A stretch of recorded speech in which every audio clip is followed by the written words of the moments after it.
আয়েশা সিদ্দিকা রাদিয়াল্লাহু আনহা নবীজি সাল্লাল্লাহু আলাইহি ওয়াসাল্লামের আরেকজন বিবির ব্যাপারে কথা বলতেছেন, ইয়া রাসূলুল্লাহ, আমার অমুক বোন, আপনার যার একজন বিবি, আপনার উচ্চতা আর তার উচ্চতায় যায় না, উনি অনেক বাট্টি, অনেক খাটো।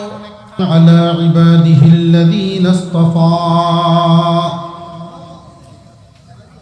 আম্মা বা'দু ফাআউযু বিল্লাহি মিনাশ শাইতানির রাজীম। বিসমিল্লাহির রহমানির রহিম। ইন্নাল্লাযীনা ইউযুনাল্লাহা ওয়া রাসূলাহু লা'আনাহুমুল্লাহু ফিদ দুনিয়া ওয়াল আখিরাহ ওয়া আ'আদ্দা লাহুম আযাবাম মুহিনা। والذين يؤذون المؤمنين والمؤمنات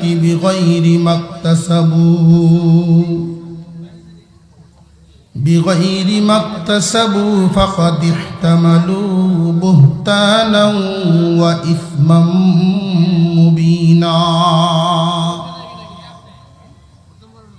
صدق الله العظيم.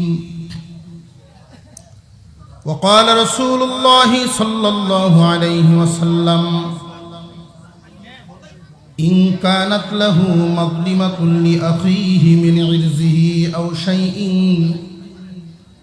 فليتحلله منه اليوم قبل أن لا يكون دينار ولا درهم. إن كان له عمل صالح أخذ منه بقدر مظلمته وإن لم يكن له عمل صالح أخذت من سيئات صاحبه فحمل عليه. وصدق رسوله النبي الكريم ونحن على ذلك من الشاهدين والشاكرين والحمد لله رب العالمين. اللهم صل على محمد وعلى آل محمد كما صليت على إبراهيم وعلى آل إبراهيم إنك حميد مجيد. اللهم بارك على محمد وعلى آل محمد كما باركت على إبراهيم وعلى آل إبراهيم إنك حميد مجيد. 57 নং আয়াতে আল্লাহ আলোচনা করেছেন যারা আল্লাহ এবং রসুলকে কষ্ট দেয় তাদের ভয়াবহ শাস্তি। প্রথম আয়াতে আমাদের প্রশ্ন হলো, এমন কোন শক্তি আছে যে আল্লাহকে কষ্ট দেয়? এমন ক্ষমতা কার আছে আল্লাহকে আঘাত করে? প্রশ্নটা বুঝে আসছে কিনা? মহান আল্লাহ বলেন, আল্লাহ এবং রসুলকে যারা আঘাত দেয়, কষ্ট দেয়, ইন্নাল্লাযীনা ইউযুনাল্লাহা ওয়া রাসূলাহু, নিশ্চয়ই যারা আল্লাহ এবং রসুলকে কষ্ট দেয়, লা'আনাহুমুল্লাহু ফিদ দুনিয়া ওয়াল আখিরাহ, দুনিয়া এবং আখিরাতে তাদের উপরে আল্লাহর অভিশাপ, ওয়া আ'আদ্দা লাহুম আযাবাম মুহিনা, এবং আখিরাতে তাদের জন্য যন্ত্রণাদায়ক কঠিন শাস্তি।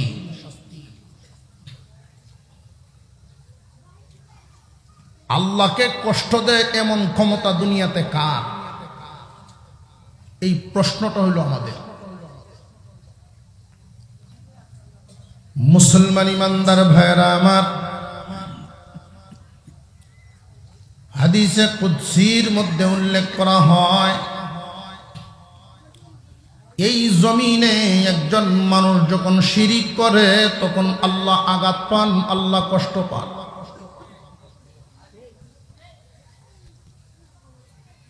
কোন মানুষ যখন কুফরি করে আল্লাহ কষ্ট পান। নাস্তিক্যবাদের পথ অবলম্বন করে আল্লাহ কষ্ট পান। মহান আল্লাহ পাক আদম জাতি বানাইছেন, মহান আল্লাহর একটা ঘোষণা ছিল। লক্ষ্য করে দেখুন, মহান আল্লাহ বলেছিলেন, وَإِذْ قَالَ رَبُّكَ لِلْمَلَائِكَةِ إِنِّي جَاعِلٌ فِي الْأَرْضِ خَلِيفَةً। আল্লাহ বলেছিলেন ফেরেশতাদের উদ্দেশ্যে, রে ফেরেশতারা, এই জমিনে আমার খলিফা বানাইতে চাই। খলিফা শব্দের অর্থ প্রতিনিধি। প্রতিনিধির কাজ হল, প্রতিনিধি কি মালিক না অধীনস্থ? এদেশের সরকার মালিক। এই দেশের বর্তমান রাষ্ট্রীয়ভাবে সরকার হইল প্রধান। ডিসি, এসপি, ইউনো, তারা যারা আছেন তারা কি সরকার না সরকারের প্রতিনিধি? প্রতিনিধি যারা হন নিজের কোনো আইন নিজের পক্ষ থেকে বাস্তবায়ন করার অধিকার রাখেন না। সরকারের আইন, সরকারের মতাদর্শ বাস্তবায়ন করাই হলো প্রতিনিধির দায়িত্ব। আল্লাহ পাক রব্বুল আলামিন বর্ণনা করেন, রে ফেরেশতারা, জমিনে আমি আমার প্রতিনিধি বানাইবার চাই। মানুষ বানাইলেন আল্লাহর প্রতিনিধি হিসাবে। আল্লাহর প্রতিনিধি, আল্লাহর যা মত, মানুষেরও যেন এই কাজকর্মগুলো হয়, আল্লাহর মর্জি মাফিক মানুষের জীবন চলা হয়। আল্লাহর হুকুম যেন জমিনে বাস্তবায়ন হয়।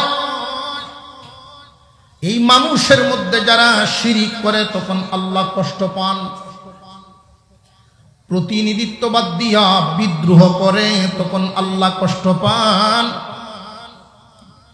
আল্লাহ বলেন, কাউকে সিজদা দিবা না, কিন্তু মানুষ মূর্তির সামনে সিজদা দেয়। আল্লাহর আইন বাস্তবায়ন হইল না আল্লাহর বিরুদ্ধে বিদ্রোহ হইল? জমিনে যারা কুফর করবে, শিরিক করবে, নাস্তিক্যবাদের পথ অবলম্বন করবে, আল্লাহ পাক রব্বুল আলামিন এদের কাজকর্ম, আচার আচরণে আল্লাহ কষ্ট পান। আল্লাহকে কষ্ট দেওয়ার অর্থ দুইটা জিনিস। এক নাম্বার হলো শিরিক, কুফর, নাস্তিক্যবাদের পথের মাধ্যমে আল্লাহকে কষ্ট দেওয়া হয়। দুই নাম্বার, হুজুর আকরাম সাল্লাল্লাহু আলাইহি ওয়াসাল্লামের সাথে কেউ যদি অবমাননা করে, আল্লাহর পয়গম্বর সাল্লাল্লাহু আলাইহি ওয়াসাল্লামের সাথে বেয়াদবি করে, এটা আল্লাহর সাথে বেয়াদবির শামিল। আল্লাহর নবীর অনুগত হওয়া আল্লাহর অনুগত হওয়ার শামিল। আল্লাহর নবীর সাথে বেয়াদবি করা, আল্লাহর নবীর নিন্দাবাদ করা, আল্লাহর সাথে বেয়াদবি আল্লাহর নিন্দাবাদ করার সমকক্ষ। দুই পদ্ধতিতে আল্লাহকে কষ্ট দেওয়া হয়। এক নাম্বার, কুফর, শিরিক, নাস্তিক্যবাদের মাধ্যমে আল্লাহ যা হালাল বলেছেন জমিনে তা হারাম করা হয়। আর আল্লাহ যা হারাম করেছেন একদল মানুষ তা হালাল করার চেষ্টা আছে না নাই? এই মানুষগুলো আল্লাহকে কষ্ট দেয়। এদের প্রতি আল্লাহর লানত, আল্লাহর অভিশাপ।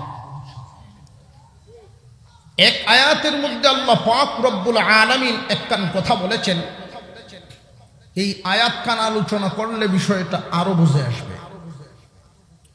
মহান আল্লাহ এক আয়াতের মধ্যে বলেন, كيف تكفرون بالله وكنتم أمواتا فأحياكم ثم يميتكم ثم يحييكم ثم إليه ترجعون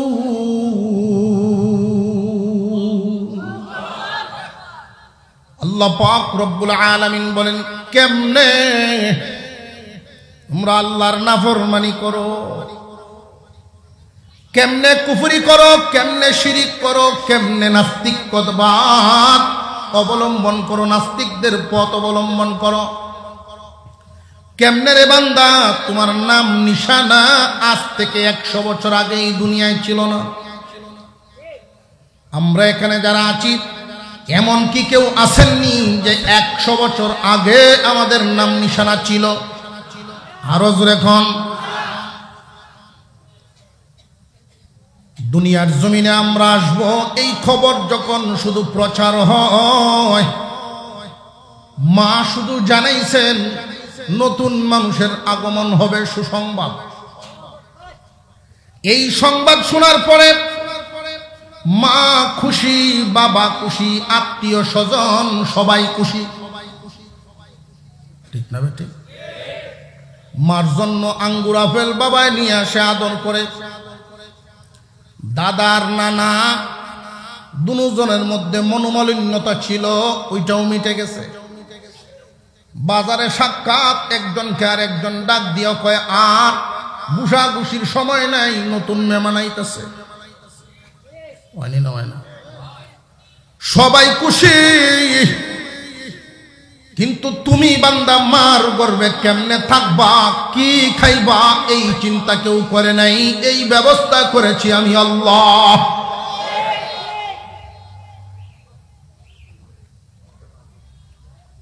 কেমনে তোমরা কুফরি করো, এই অর্থটা যদি বুঝা লাগে, একটা উদাহরণ দাও। আপনাদের এই শায়েস্তাগঞ্জ নতুন বাজার মোড়ে ছোট একটা বাচ্চার কান্নার আওয়াজ শুনে মানুষ জমা হয়েছে। এই বাচ্চা তার ঠিকানাও বলতে পারে না, ঠিক মতো নামও বলতে পারে না, এত ছোট, শুধু কান্দে আর কান্দে। যুগটাও এমন সোশ্যাল মিডিয়া না প্রচার করে দিব, এমনও যুগ ছিল না, ছিল না। এই বাচ্চার উপায় কি, কই দিবে, কাকে দিবে, তার ঠিকানাই বা কই? অবশেষে এলাকাবাসী সিদ্ধান্ত নিল যে কোনো একজন ভালো মানুষের জিম্মাদারিতে বাচ্চাটা দেওয়া হোক। ভালো একজন মানুষের জিম্মাদারিতে দেওয়া হলো, ভালো মনের মানুষ। উনি এই বাচ্চাটাকে নিজের সন্তানের চেয়েও আদর করে মানুষ করছে। বাজারে ব্যবসা প্রতিষ্ঠা করে দিল, তারে সুশিক্ষা দিয়ে বড় করলো, ব্যবসায়ী বানাইলো, বিয়ে শাদী করায়া পরিবার গড়ে দিল। ভালো মনের মানুষটার অবদান তার পিছনে কম না অনেক। এখন যদি এই ছেলেটা এই ভালো মনের মানুষটার বিরোধিতা করে, তাহলে এলাকাবাসী কি বলা বলি করবো যে এত নিমক হারাম কেমনে হয় মানুষ? আর একটু জোরে কর। এই কেমনেটার অর্থ হইল এরকম। আল্লাহ বলেন, কেমনে নাফরমানিটা করো তুমি? তুমি যখন মার গর্ভে ছিলা, কেউ চিন্তা করে নাই আমি আল্লাহ তোমার থাকার খাওয়ার ব্যবস্থা করছি। বান্দা, পৃথিবীর জমিনে তুমি আসো নাই, তুমি আসার আগেই তোমার সব ব্যবস্থা আমি করে রাখছি। রে দুনিয়ার মানুষ, অবিবাহিত একটা মেয়ের কাছে ছোট একটা বাচ্চা যখন উঠায় দেওয়া হয়, লক্ষ্য করে দেখবেন বিয়ে হয় নাই এমন একটা মেয়ের কুলে যদি ছোট বাচ্চায় পেশাব করে দেয়, সাথে সাথে বাচ্চাটা ফেলে দিতে চায়। সহ্য হয় না, তার ধৈর্য ধারণ করতে পারে না, সহ্য করতে পারে না। 1 বছর পরেই যখন এই মেয়েটার বিয়ে হয়ে যায়, বছর ঘুরে তার কুলে আল্লাহ সন্তান দান করেন। এই সন্তান কুলে নিয়া খানা খাইতে বসছে, এই মুহূর্তে যদি বাচ্চায় পেশাব পায়খানা তার কুলের মধ্যে করে দেয়, এই সন্তান তখন কুল থেকে ফালায়া দেয় না, সন্তান কুলে নিয়েই খাবার খায়। আল্লাহ পাক বুঝায় দিলেন, বান্দারা রে, তোমার মার অন্তরে মায়া এবং মোহাব্বত আমি আল্লাহ ঢেলে দিছি। ইন্নাল্লাযীনা ইউযুনাল্লাহা ওয়া রাসূলাহু লাআনাহুমুল্লাহু ফিদ দুনিয়া ওয়াল আখিরাহ। আল্লাহ পাক রব্বুল আলামিন বলেন, যারা আল্লাহ এবং রসুলকে কষ্ট দেয়, আল্লাহ এবং রসুলকে কষ্ট দেওয়ার অর্থ হলো আল্লাহকে অমান্য করা, কুফরি করা, শিরিক করা, নাস্তিক্যবাদ অবলম্বন করা, এটা হলো আল্লাহকে কষ্ট দেওয়া। রসুলের তরিকার বিরুদ্ধে কেউ যদি অবমাননাকর কথা বলে, দাড়িকে নিয়ে টিটকারি মাস্কারি করে, সুন্নতি পোশাককে নিয়ে টিটকারি মাস্কারি করে, মহান আল্লাহ তাতেও কষ্ট পান। কারণ রসুল কষ্ট পাইলেই, রসুল কষ্ট পাওয়ার আগে আল্লাহ কষ্ট পান। মহান আল্লাহ পাক রব্বুল আলামিন আল্লাহ এবং রসুলকে কষ্ট দেওয়া লোকগুলোর ব্যাপারে ঘোষণা দেন, উলাইকা কাল আনআম বাল হুম আদাল্লু উলাইকা হুমুল গাফিলুন। যে সমস্ত মানুষগুলো আল্লাহ এবং রসুলকে কষ্ট দেয়, কিসের মাধ্যমে?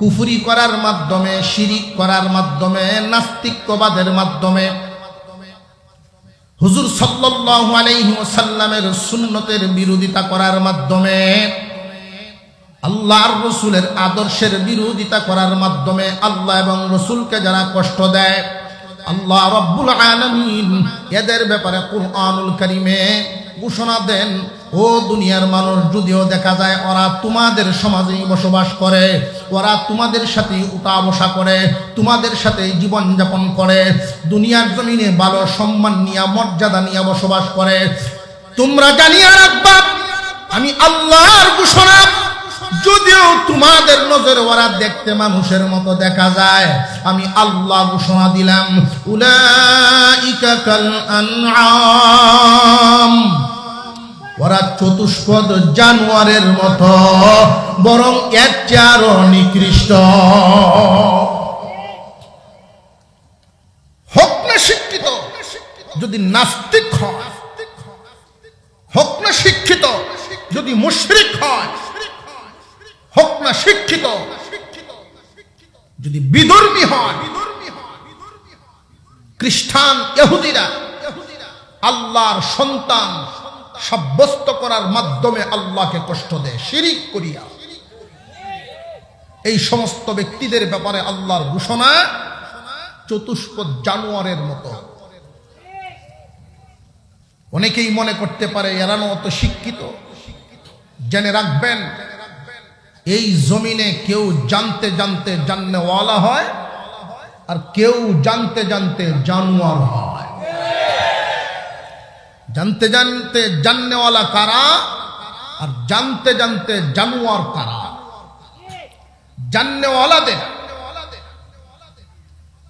জাননেওয়ালাদের একটা পরিচয়ও আল্লাহ তুলে ধরছে কুরআনুল কারীমের আরেক আয়াতে। আল্লাহ বলেন, الذين يذكرون الله قياما وقعودا وعلى جنوبهم ويتفكرون في خلق السماوات والأرض ربنا ما خلقت هذا باطلا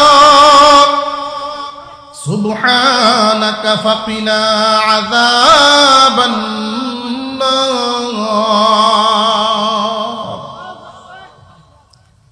আল্লাহ পাক রব্বুল আলামিন জানতে জানতে জান্নেওয়ালাদের একটা পরিচয় তুলে ধরেছেন, জ্ঞানী লোকদের পরিচয় তুলে ধরেছেন। সত্যিকারের জ্ঞানী লোক হইল তারা বসা অবস্থায়, দাঁড়ানো অবস্থায়, শুয়া অবস্থায় হামেশাই আল্লাহকে স্মরণ রাখে, আল্লাহর কথা বলে না তারা, অর্থাৎ আল্লাহর বিরোধিতা করে না তারা। আসমান এবং জমিনের মাঝামাঝি যা কিছু আছে তারা লক্ষ্য করে দেখে, আল্লাহর নিদর্শন দেখা যায়, আল্লাহর কুদরত সব কিছুর সাথেই মিশে আছে। এই জ্ঞানী লোকগুলো যখন গাছের পাতাগুলোর দিকে তাকায়, এক পাতার নকশা আর একটা পাতার নকশার সাথে কোনো মিল নেই। একটা পাতার নকশা আর একটা পাতার সাথে মিল পাইবেন জীবনে কোন কারিগরে বানাইলেন? আওয়াজ দিয়া বলেন উনি কে? আল্লাহ সুবহানাহু ওয়া তাআলা। জ্ঞানীগণ চিনতে পারেন আমার আল্লাহ বানাইছেন। কোনো পরিশ্রম নাই, কোনো খাটাখাটি নাই, শুধু কোন বলেছেন তো ফায়াকুন হয়ে গেছে। মহান আল্লাহ পাক রব্বুল আলামিন এই জগৎ বানাইলেন, প্রত্যেকটা প্রাণী বানাইছেন। একটা প্রাণীর অবয়বের সাথে আর একটা প্রাণীর অবকাঠামো মিল নাই, একটা গাছের সাথে আর একটা গাছের কোনো মিল নাই, একটা ফলের সাথে আর একটা ফলের কোনো মিল নাই। রে বান্দা, লক্ষ্য করে দেখো, এই দুনিয়ার জমিনটাকে আমি এমন ভাবে সাজাইলাম, তোমার বসবাসের যোগ্য করে সাজাইলাম। আল্লাহ পাক রব্বুল আলামিন এই জমিনকে বিছানা বানায়া দিবেন। আল্লাযীন ইয়া আইয়ুহান্নাস اعبدوا ربكم الذي خلقكم والذين من قبلكم لعلكم تتقون الذي جعل لكم الأرض فراشا والسماء بناء وأنزل من السماء ماء فأخرج به من الثمرات رزقا لكم فلا تجعلوا لله أندادا وأنتم تعلمون। আল্লাহ বলেন এই জমিনটারে আমি বিছানা বানাইলাম। বিছানা, বিছানা কেন বললেন? বিছানা হলো আরামের জায়গা। একজন মানুষের আরামদায়ক ভাবে এই জমিনটারে আল্লাহ বানাইছেন। দুনিয়ার মানুষ এই জমিনকে আল্লাহ এত শক্ত করেন নাই যে তোমরা হাল চাষ করতে পারবা না, প্রয়োজন একটা খুঁটা গাড়তে পারবা না, এমন শক্ত তিনি করেন নাই। আর এত নরমও করেন নাই যে হাঁটিয়া চললে পা দেবে যাবে, ট্রাক ভর্তি মাল নিয়ে গেলে ট্রাক দেবে যাবে, 100 তলা বিল্ডিং বানাইলে নিয়ে দইসা যাইব, এমন নরমও করেন নাই। মহান আল্লাহ পাক রব্বুল আলামিন এই জমিনটারে এত সুন্দর করে তোমার বসবাসের উপযোগী করে বানায়া রাখছেন। আসমান থেকে বৃষ্টি বর্ষণ করেন, বৃষ্টির পানি দিয়ে জমিনটারে তিনি সজীব করার জন্য জমিনকে উপযুক্ত করেন।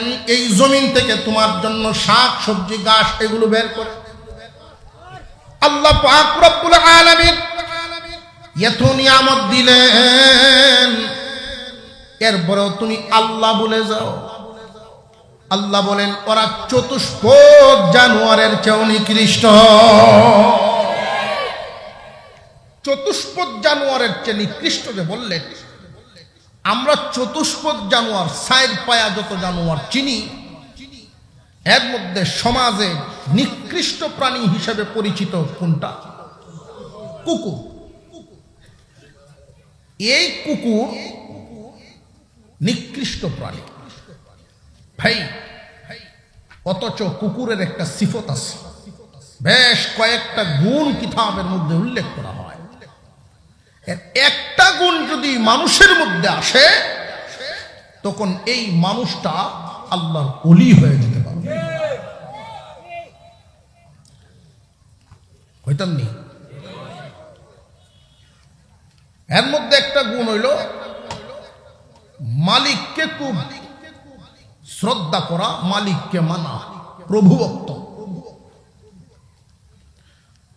বাড়িওয়ালা তার জন্য আলাদা কোনো বিছানার ব্যবস্থা করে না, কুকুরের জন্য আলাদা কোনো ঘর বানায় না।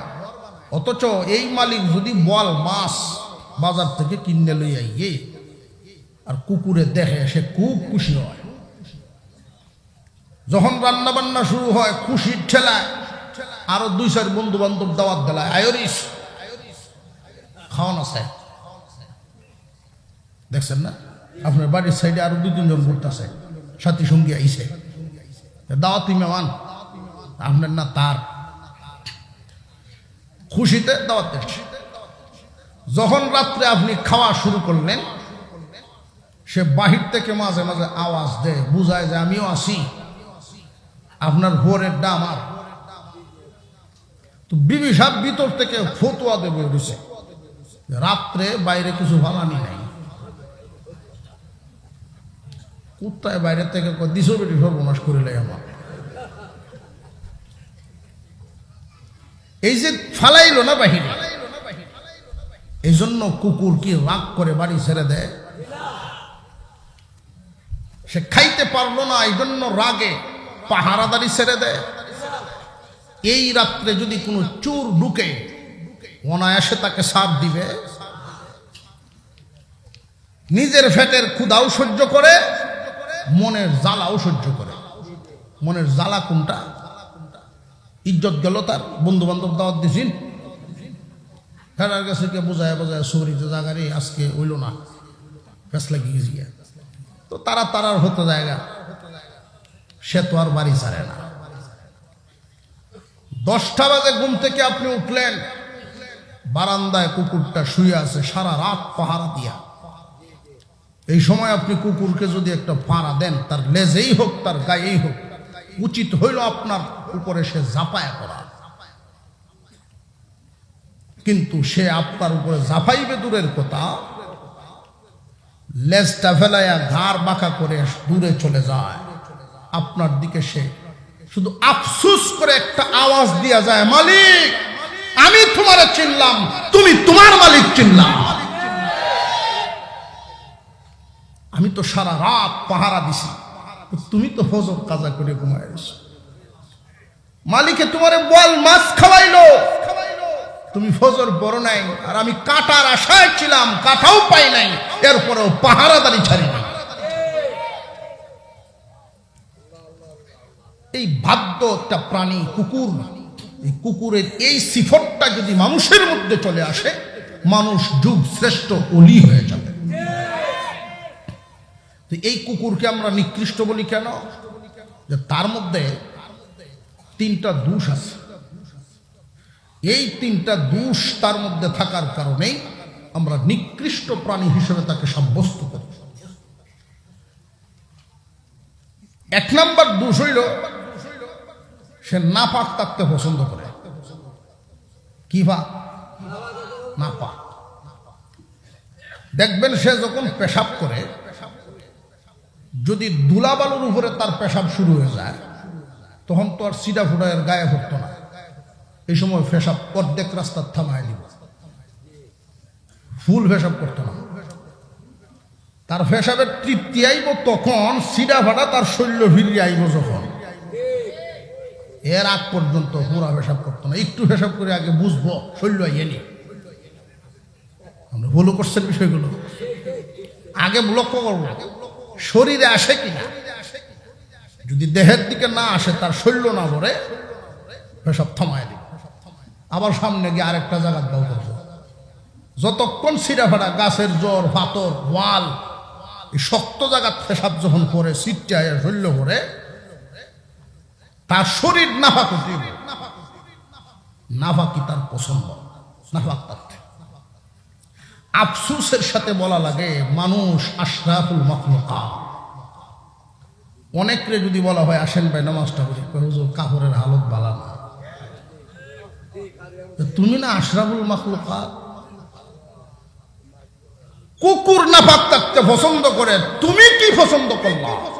তাহলে তোমার খাসলত আর তার খাসলতের মধ্যে বেশ কম রইল। আরেকটা দোষ হইল তার, সে নির্লজ্জ, বেহায়া। প্রত্যেকটা প্রাণীকে আল্লাহ তাআলা সৃষ্টিগতভাবে লজ্জাস্থান রাখার উপকরণ দিয়েছেন। লেজ লজ্জাস্থান ডাকে রাখে। মুরগির লেজ নাই, হাঁসের লেজ নাই, পশম দিয়েই ঢাকা। জোরে কর। অন্যান্য প্রাণীর লেজের মাধ্যমে লজ্জাস্থান ডেকে রাখা। ছাগলের লেজ লম্বা না কুকুরের লেজ? ছাগলের লেজ 4 আঙ্গুল, এরপরে ওটা কে রাখে, ঠিক না বেটি? আর কুত্তা আধা লম্বা, উল্টাইতেছে। জোরে কর। মানুষের মধ্যে বহু মানুষ এমন আছে, ফরজ দেখে রাখার মতো উপকরণ আল্লাহ তাকে দিয়েছেন, এই যোগ্যতা এই ক্ষমতা তার আছে। শরীর দেখে রাখার, পর্দায় থাকার মতো যোগ্যতা আল্লাহ তাদের দিয়েছেন, এরপরেও ফরজ পরিমাণ দেখে রাখে না। এই কুকুরের খাসলত তারে বর করছে।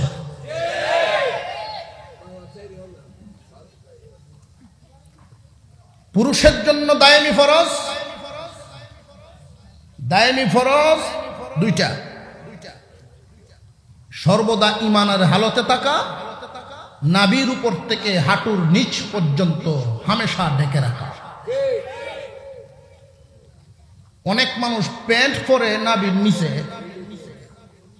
আছে না নাই? আমি এমনও দেখতেছি আমাদের ইয়ং জেনারেশন প্যান্ট পরতেছে ইদানিং। তোমাদেরকে কোন কালচারে পায়া বসলো? প্যান্ট এত টানা টানে, আদা ভাষা উদান, উপরের গেঞ্জিতে ডাকে। যেই দিন আমিনা হালিমাতুস সাদিয়ার কুলে উঠায় দিয়েছিলেন আপনার আমার পয়গম্বরকে,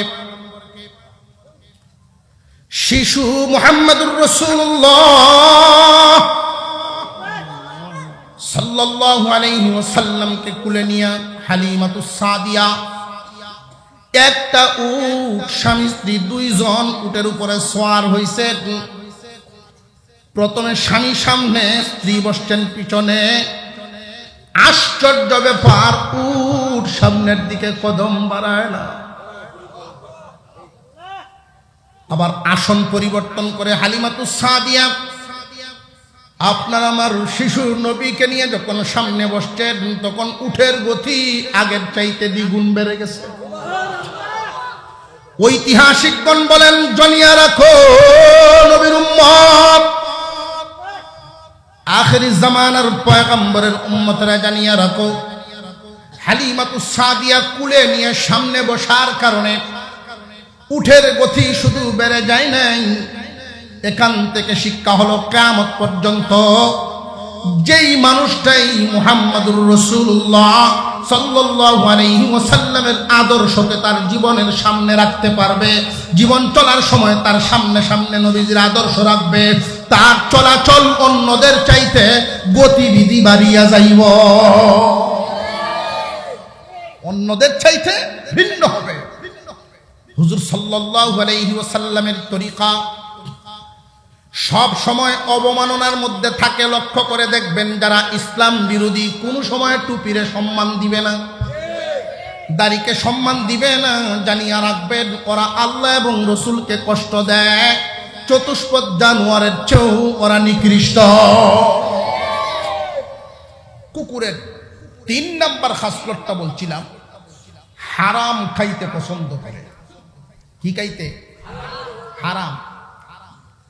এক জায়গায় ছোট বাচ্চার পায়খানা, এক জায়গায় আপনি গুস্ততে বাত না খাইতেছেন, আপনার বাড়ির কুকুর আইছে, এই মুহূর্তে আপনি লক্ষ্য করে দেখবেন, এই গুস্ত বাত থইয়া এই কুকুর যাইবে পায়খানা তাকে, কারণ এই সেন্ট এর বড় পছন্দ। কথা বুঝে আসতেছে? মানুষের মধ্যে কিছু মানুষ এরকম খাসলত পাইছে, হালালের চাইতে হারামে মনে করে আরাম। কথা বুঝে আসতেছে? যখন তুমি দেখবা হারামের চাইতে হালালের চাইতে হারামে আরাম লাগে, বুঝবা তোমার ইমানে রোগ ধরেছে। শীতকালে কেউ যদি কয় ফ্যান চান, সুস্থ না অসুখ? বৈশাখ আষাঢ় মাস, বৈশাখ জ্যৈষ্ঠ মাস, পুরা গরম। এই টাইমে যদি একটু হোমলি দিলাম, শরীর কাঁপতাছে, সুস্থ না অসুস্থ? হারামে যদি তুমি মুমিন হইয়া আরাম পাও, বুঝবা তোমার ঈমান অসুস্থ। পচা গান্দা নাপাক খাবার শুকুর এবং কুকুরের, মানুষের না। পচা গান্দা নাপাক খাবার মানুষের জন্য না, কুকুর শুকুরের জন্য। কুকুর শুকুরে পচা গান্দা খাবার খায়া মোটা তাজা হবে, মানুষে খাইলে ধ্বংস হইবে। যদি দেখা যায় তুমি মুমিন হইয়া হারামে আরাম পাও, তাহলে ইমানের হালত বালা না। সত্যিকারের একজন ইমানদার হারামে কখনো আরাম পাইতে পারে না, হারামে কখনো আরাম মিলতে পারে না। কুকুরের খাসলত, ওরা যত শিক্ষিত, আল্লাহ এবং রসুলের বিরুদ্ধে যদি অবস্থান নেয়, কুফর শিরিক নাস্তিক্যবাদের পক্ষে যারা থাকবে, নাস্তিক্যবাদের পক্ষে যারা কথা বলবে, অবস্থান নিবে, হালালকে যারা হারাম এবং হারামকে যারা হালাল করতে চাইবে, আল্লাহর আইনের বিরোধিতা করতে চাইবে, দেখতে যদি ওরা মানুষের মতো দেখা যায়, জেনে রাখবেন আল্লাহর ঘোষণা, ওরা চতুষ্পদ জানোয়ারের চেয়েও নিকৃষ্ট।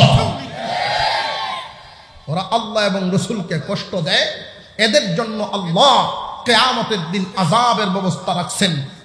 দুনিয়াতে আল্লাহর অভিশাপ, ওরা কোনো জায়গায় সত্যিকারের সম্মান পাবে না, শান্তি এদের মনের ভিতরে মিলবে না। দেহে শান্তি পাইতে পারে, মনের ভিতরে জ্বালা থাকবো, চোখের সামনে বিবি অন্যদের সাথে চলবে, এইটাই তার জিন্দিগির কুত্তা কুত্তির জিন্দিগি করব। আল্লাহর অভিশাপে অভিশপ্ত হবে। দুনিয়ার থেকে যখন বিদায় হবে, আল্লাহ এদের জন্য শাস্তির ব্যবস্থা রাখছেন। কি? মহান আল্লাহ কুরআনুল কারীমের ভিতরে ঘোষণা দিয়ে রাখছেন, কিয়ামতের কঠিন ময়দানে ওই মানুষগুলো আগুনে পুড়তে পুড়তে যখন চিৎকার করে বলবে, পানি দাও, আল্লাহ পাক রব্বুল আলামিন ওই দিন ফেরেশতাদেরকে বলবেন, পানি তো আর দেওয়া হবে না। আগুনের তাপের কারণে ওর গা থেকে যেই পরিমাণ ঘাম ঝরেছে, ওই ঘাম এক জায়গায় জমা, আগুনের বেদ দিয়ে আঘাত করার কারণে রক্ত বেঁধেছে। এই রক্ত ঘামের সাথে গিয়া মিশ্রিত হয়ে জমা, আঘাতপ্রাপ্ত জায়গা থেকে যখন পুজ নির্গত হবে, এই পুজ এক জায়গায় গিয়া জমা। মুসলমান ইমানদার ভাইরা আমার, অনেকেই মনে মনে ভাবতে পারে এই 3.5 হাত বডিতে রক্ত পুজ পানি হইলি আর কি হবে? না, জাহান্নামের ভিতরে একজন পাপিষ্টের বডি এমন থাকবে না, বিশাল আকৃতি ধারণ করবে।